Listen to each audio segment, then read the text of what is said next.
Yeah, you just Hello, everybody. I am Eleanor Hayward. I am here for the Love Your Vibe podcast with my co-host Jennifer Hawkins. Say hi, hi. Jennifer. And our special guest today is Erika Aguilar, who is joining us from Burlington, Ontario. And we are Hello. here to discuss with you. Hello, welcome, Erica. Our topic today is growth and spirituality, trusting the journey in personal development. And I want to toss it right to Jennifer, and we can jump into this very juicy and sometimes spicy topic because the universe and the journey of inner work and spirituality is unpredictable sometimes. So, how do you? Sometimes, all the time. Like yeah, for me the big piece was creating safety within myself. I was talking about this in my group last night that um from my conditioning, from my ego, my trauma, I didn't trust me. So I was always seeking outward. And when I began coming back to wholeness and really honoring my intuition as it grew, it became louder as I nursed it and nourished it. It became louder. And then I started to trust that the guidance that my heart was telling me was the path that was right for me. Instead of making all my choices out of fear, I was able to align to the truth of my heart. And I started making choices that were really, really beneficial. That's when I started to witness my life expand. Um, I think for a lot of people, it's as we're going through this. I know for myself, it was, I was looking for the magic pill. I was Mm, looking for the mhm. magic pill that was going to fix me. Yeah. So I would, check out of one thing and then I go into like, fortunately, Love Your Vibe was always like a foundational part for me, but I'd start reaching out here, like, oh, this is offering the thing that I need next. And I would always gain something, but I was waiting for this magic elixir that, ah, I'm healed. And the thing is, that metaphor of, Rome wasn't built in a day. You Mm. you can't you can't uncover all the stuff until it's ready to be uncovered. So it is this slow, patient um, being in the unknown, in the messy, and Mhm. trusting that it's all happening the way it's meant to. Because these layers they're coming from some really dark, shadowy places. And most of us, me being definitely one of them, Olivia Ostrich, I'd stuff my head in the sand or I'd be like, no, no, this isn't right. I'm not hearing this right. I would shove it down. It's been shoved down so hard, it's compacted now. It's like a hard brick sitting back in the shadows. And as I begin to listen to my inner self, that divine that's connected within, like for me that's that spirituality that Mhm. I'm not apart from God. I am a part of God. That this energy, this love is inside of me. And Mhm. when I began realizing that that was truth for me because I allowed myself to lean into that trust and in that faith, um yeah, the world just opened up in a really miraculous way. And I know for a lot, even a couple of my participants last night were saying, I'm in this unknown place and it's a little bit scary. And I know that feeling. I know that feeling of, Mhm. oh, I'm stuck. I'm unsure. I don't know which step. And so we continue. It's almost like blindly walking down a path that we're not even sure if it's meant for us.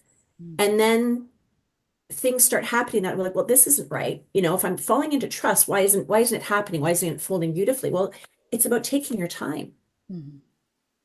taking your time and embodying the lessons that you're learning. It's not an external process. It's entirely internal.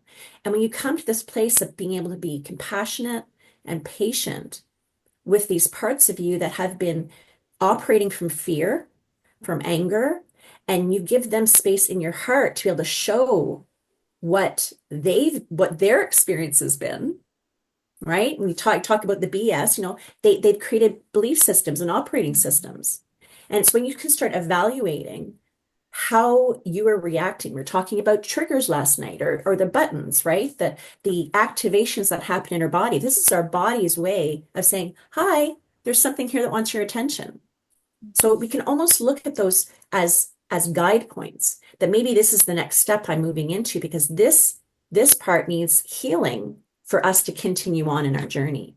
So for me, the murk of the unknown, I remember when I was in it, and it was really scary, and it was learning to surrender because we're taught in our society you have to take control, but you can't control all things.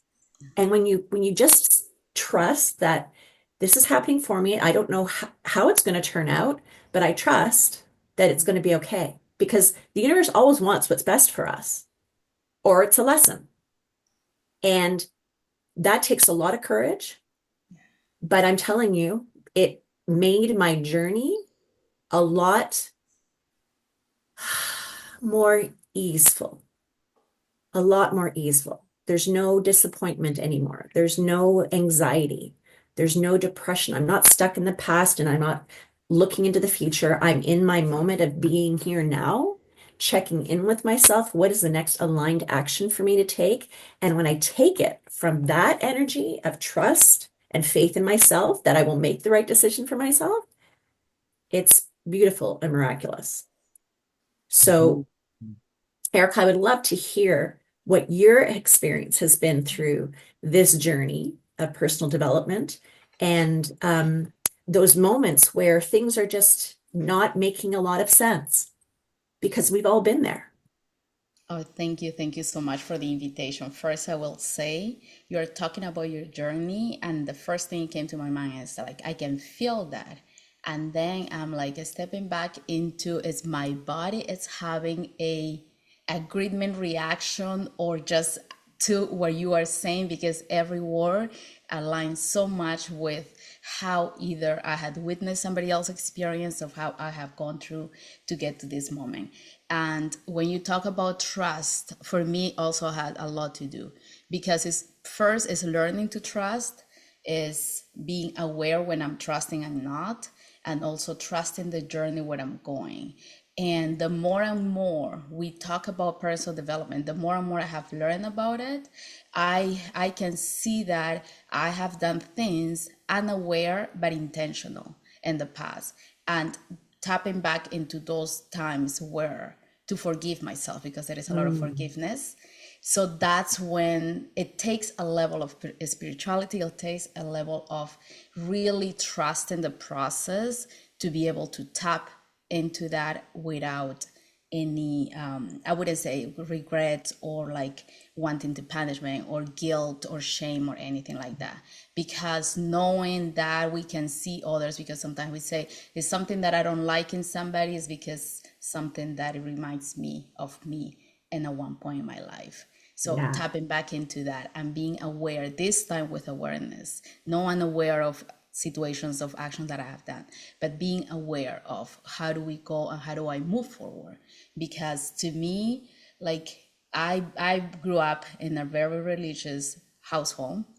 And at the same time, although we participated a lot in church, my father was not part of it. It was my mom who would put us there, either because she had four kids to take care of and a lot of things to do, and she worked full time. But that was my experience. I learned a lot, and that's all I knew. Yeah. So when I moved to North, I grew up in Peru. When I moved to North America, and the first time that I was talking to people that they practice a different religion that I want, the only one that I know, it was strange. For me, it was just like, why? Like how? And I was 21 years old. And I had planned my whole trip by myself, and I have done the whole move from one country to another country and making those decisions. However, religion was so ingrained in me that to that point that I couldn't understand at 21 years old.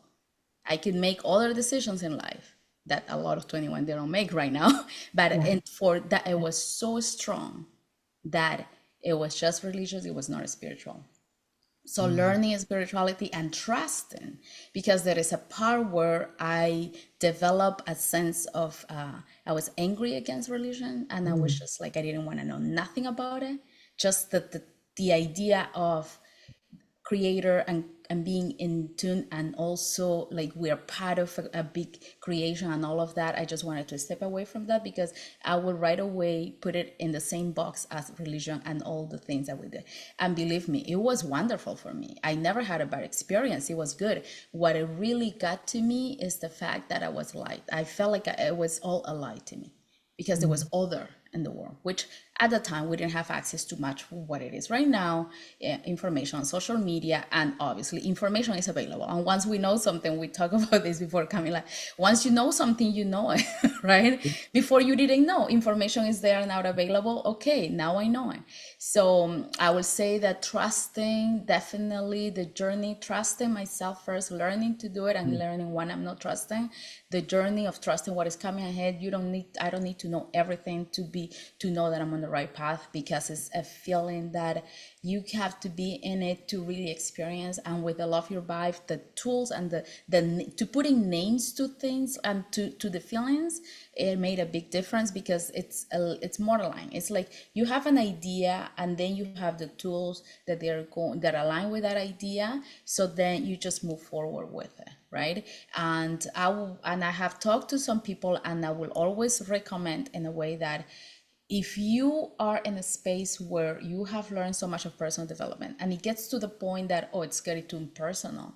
I mean, if I have to do this exercise, it's just gonna have to go too much deep into my feelings, and I may not be able to function, because it will, like, to the surface, it will come some like real feeling, physical illness, right? But then being in a community where you have the tools and you are not alone, that's what it will make the difference, because then you will see that you are really not alone. There is other people who are also having those feelings coming to the surface, and then it's, in a way, it's just like your soul is going to be like, we're okay, I told you that. And it's a good feeling. It's certainly a good feeling, I would say. Yeah. Yeah. That's beautiful. That's beautiful. Because there's that connection. And I found it in our group last night that one would share something, and then the comment section was, oh, I felt that, I've experienced something similar. And it's when we have the courage to share with other people, where we're not a silo, we're a part of this energetic connection. And wherever we are on the planet, we're all standing on the same planet.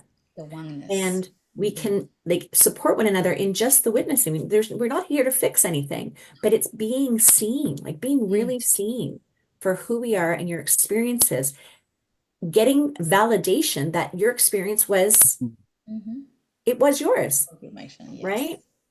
And there's just nothing better than that. I think that's a beautiful thing. Eleanor, what's your take on this topic? Thank you, Jennifer and Erika. Beautiful reflections. I totally hear you in that trusting the journey is epic, and it is easier when you're in a community of like-minded, like-hearted people.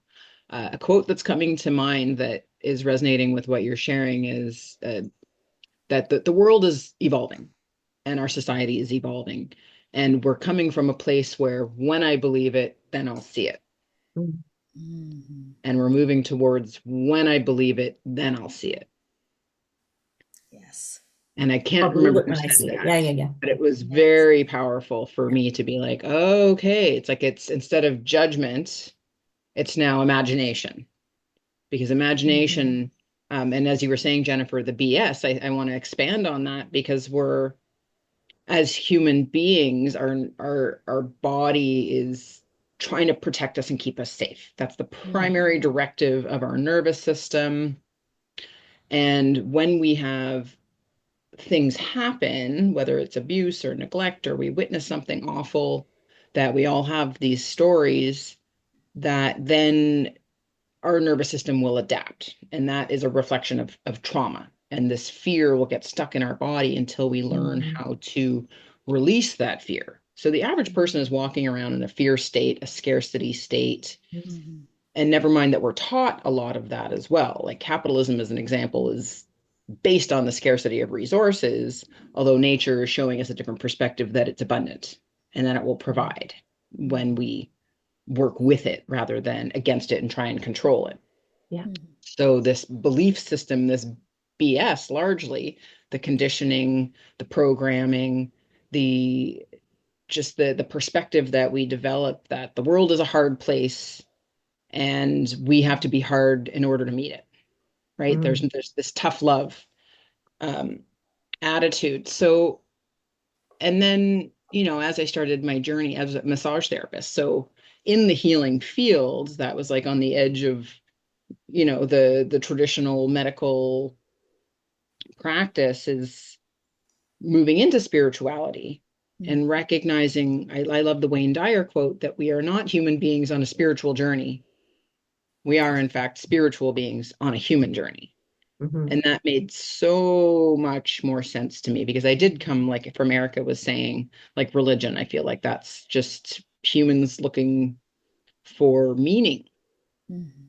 in the world. And the meaning is outside of us. God is outside of us. So I love what you said, Jennifer. It's like I'm not apart from God, I am a part of God. I feel like that really is the essence of spirituality and Yeah. how if God is within me, then it's safe to be in a state of reverence.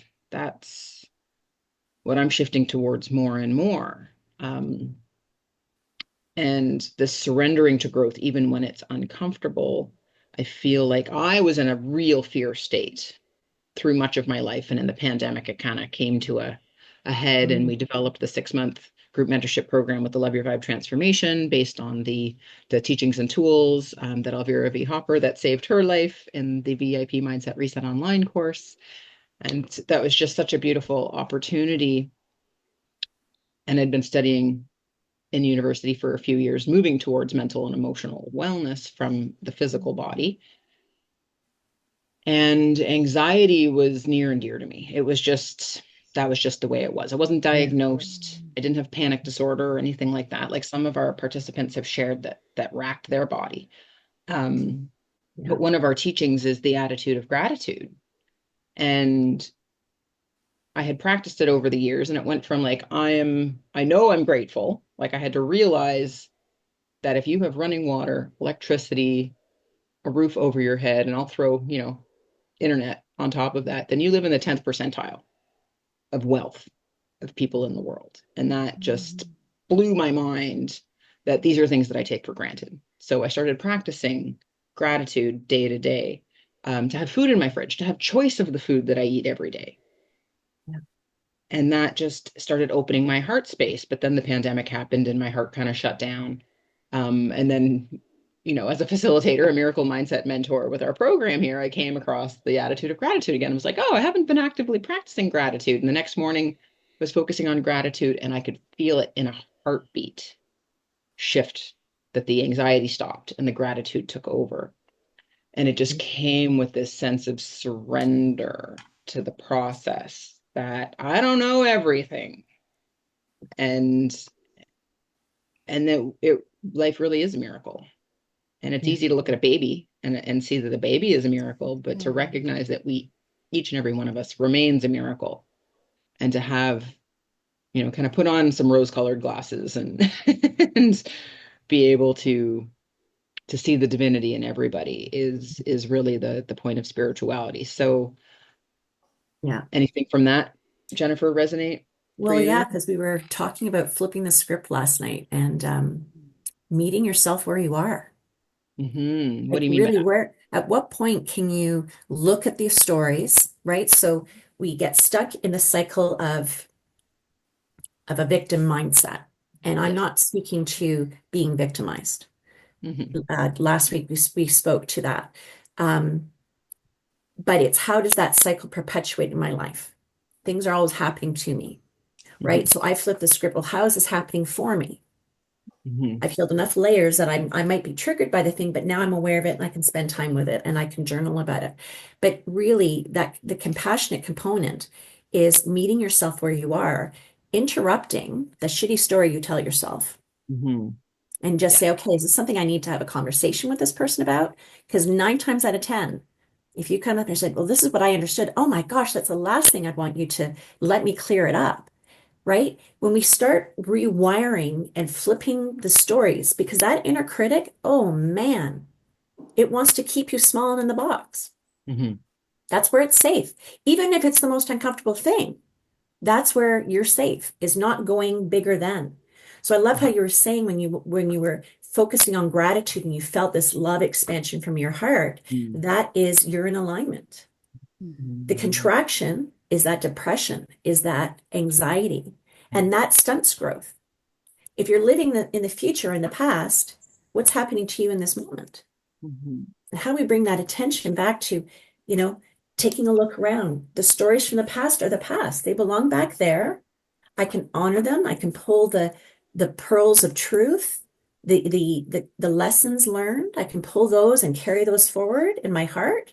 But Mhm. to believe that I am still that person who is shame and guilt and less than or not enough, like all of the shitty stories we tell ourselves, that is going to limit your life experience, like Mhm. in drastic ways. Drastic ways. I mean, I've been on this journey of personal development for 6 years, and I would say it was last November that I began to dream. And I Yay. wasn't even aware of that I wasn't dreaming. Wow. But I was afraid that if I dr that You there was a mean fear, sleeping or awake? awake Dreaming. dreaming. Just saying, Awake like, dreaming. what do I want? Like, I had this belief was running in the background that you just didn't, I didn't deserve it. I didn't deserve joy. Mhm. So there was always a fear of being in joy. And then it became like, okay, Mhm. you can have this joy, but it's not going to last long. Where I had this story running my life experience, where I couldn't allow myself to bask in it and feel it for too long before I was looking for the flag. Right? The flag was going to pop up somewhere. The other So shoe is going to drop. the other shoe was going to drop, right? I Mhm. think we've all had that experience. I'm not the Absolutely. only one. But when you look at it through that perspective, and I share this so that people can bring that awareness in. Oh my gosh, am I doing that? I mean, I figured this out for myself. And as soon as I began to dream, within weeks, the things I put on my list were coming to me because I imagined what it would feel like to achieve those goals. And the universe was like, okay, here it is. Here's your horseback riding. Here's a Japanese head massage. Here's like it just, they started coming forward. And I was just like, and I was initially going, ooh, ooh, it was a little bit scary. And then I'm like, okay, I'm just going to do it. I'm just going to do the thing. And then, I mean, literally the joy was just palpable. And I allowed myself that it is safe for me to feel joy. It's my right, it's my purpose as a spiritual being on this human journey Yeah. in this meat suit to experience joy. Because when we're in that, we talk about the vibration of authentic power. When we're in that miracle magnet zone, is Mhm. when the decisions, and I loved Erica when you were saying that when I was talking that you were getting the body tingles. There was this, your body was like, yes, yes, more of this. You start becoming aware of the connection between your body and your mind. I lived up here because I was in fear all the time. I lived up here. And the brain is absolutely necessary, but I disconnected from all of the wisdom in my body. And now I take directive from my body with my brain being the planner, Mhm. which Mhm. is awesome because I got to figure out how to get there. How much money is it? The brain is necessary, but I'm not letting it drive the car anymore because Mhm. this will make me make decisions from fear or Mhm. Mhm. scarcity or lack or shame. Yeah. And that there's no expansion in that. Mhm. What do Wow. you Yeah. feel, Erica? Beautiful. I'm so happy. Like, yes, the joy. That's what it is. It's joy. Yeah. It's gorgeous. It's beautiful what Yeah. you said, especially what I just came to realize. We started this journey together Yeah. because I was in your first group, although you Yeah. guys You developed were. this the 6 month program before that. But I have seen you from like before, and I always look up to you because you have the knowledge. You always had the knowledge. You just didn't know it, perhaps. Exactly. You were not aware. And now that you said about the brain that we use, yes, because it's the Mhm. brain that is going to take us into awareness. It's true. And with the feeling, because when we know that it's something there is the brain, we need to pay attention to that as well, because that's the awareness. Otherwise we It, live in la la land and it's nobody getting the serves car, nobody when we live in getting it la all la working land. together, right? We And got it's getting that's it the working in part. alignment. Yes, and that's the part that you know what, I you guys know my house, so I have a door there that it was not shut, or it was shut, but then the cats went through, so I can hear a little noise of people arriving home. But it's one thing that I wanted to say.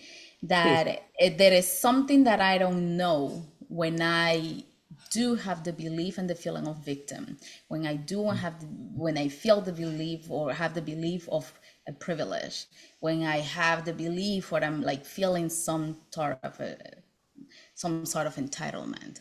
And when I see that in others, victimization, or they're exercising privilege too much, or entitlement, or all of those things that it could be negative, is because there is something that they don't know yet. That's what I find that, Mm. because that goes along with gratitude, I find. Because when you were talking about gratitude, Eleanor, and you Mhm. said about how it's the 10% that live and with the things that we have around us. I have none of that, most of that. We have the water was restricted, the electricity was restricted, a Mhm. lot of things. However, we have hope. Mhm. And there is one thing that it goes align hope and gratitude, and it depends where we are in the world and our environment. How Mhm. is because what I call hope for many years, it was actually gratitude, practice of gratitude. Not because hoping into, oh, I hope something is going to happen as I see it now, but it was just the hope that it was alive, that it was just grateful, knowing that my imagination was so big enough to like, I was grateful for whatever little things that I had around me. So it's just like almost like a wave that it keeps going. That I notice that the more and more material things come along around me, the less and less we kind of push. I start pushing away that, but tapping back into gratitude and knowing that hope and dreaming for others sometimes when I couldn't dream for myself. Mm. That's what is a practice that is just, I don't know if it's something that you will at one point I believe people can develop that. And also when we look into anyone who is less fortunate with a 90% where I was, then it's something there that we can always learn. We can learn from others. We can learn that, because and without shame and without feeling bad about it, because that's another thing, right? Like, yes, Mhm. you gotta do things because for the ones people who cannot do it, like eat all your food, because some people who are starving, like it doesn't make a difference, because that will make you feel guilty that if you don't do certain things in life, right? I feel like, so how do we find the balance and the harmony into all of those feelings? It's really, and I find gratitude, it's huge. Yeah.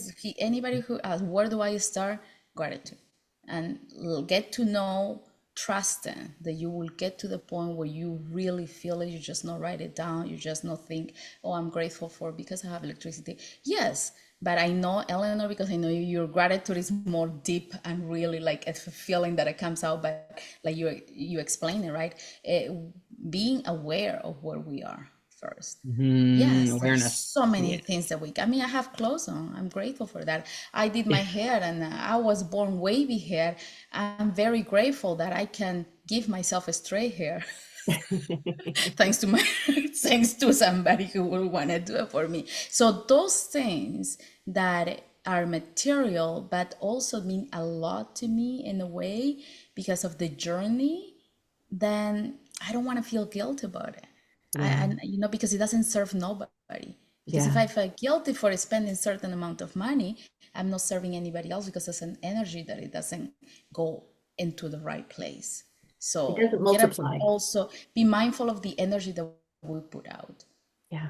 Be mindful of the energy. That's what I'm talking to myself. Some people say I'm not telling you directly. It's I'm talking to myself. Be mindful of the and I say that is there is something that you don't know here, Erica. And I ask myself, is something that you don't know? Yes, I don't know why the hell people have to park the way they park and take two spaces. There is something that you don't know. Because I know something, but there is something else. Yeah, maybe they were in a rush. Maybe they have to run to whatever, right? But we right away we jump into conclusions of shaming and guilt and pointing fingers Yeah. for that. So Oh, just an invitation to always, Paradox. There's a yes, paradox to all of this work ah, as well. I feel like that's the spiritual yeah, awareness, is that it's never mhm, one or the other. Like it's no, abundant shades of gray, and to mhm, observe rather than to judge is a huge spiritual lesson, and with that awareness. So thank you so much for your beautiful insights, Erica, mhm, that it is just easy to look at the material things. Um, mhm. And yet, and recognizing like that you can still be grateful even if all your needs aren't met, That's right. is what you were getting at, just because Yeah. that was the circumstances that you were raised with. Mhm. And that's sometimes difficult for people who've had their needs met their whole life and are still unhappy Yeah. to Yeah. really fully comprehend. Hmm. So I think on that note, we can wrap up our lovely session here today. So hopefully our audience got some powerful insights for reflection and healing around spirituality and trusting the process of the universe as it unfolds for us. We're in very tumultuous times, and I understand the market has been crashing for 3 days straight, and it's like it's easy to fall into fear. And when you see the means of meeting your needs disappearing, I feel like that's, key to our conversation here, and just how do we love ourselves no matter what, Yeah. and build community so that Hmm. we can support each other through challenging times. Hmm. So thank you so much for tuning into the Love Your Vibe podcast, and we will see you next time. Love you. Bye. Bye. Bye.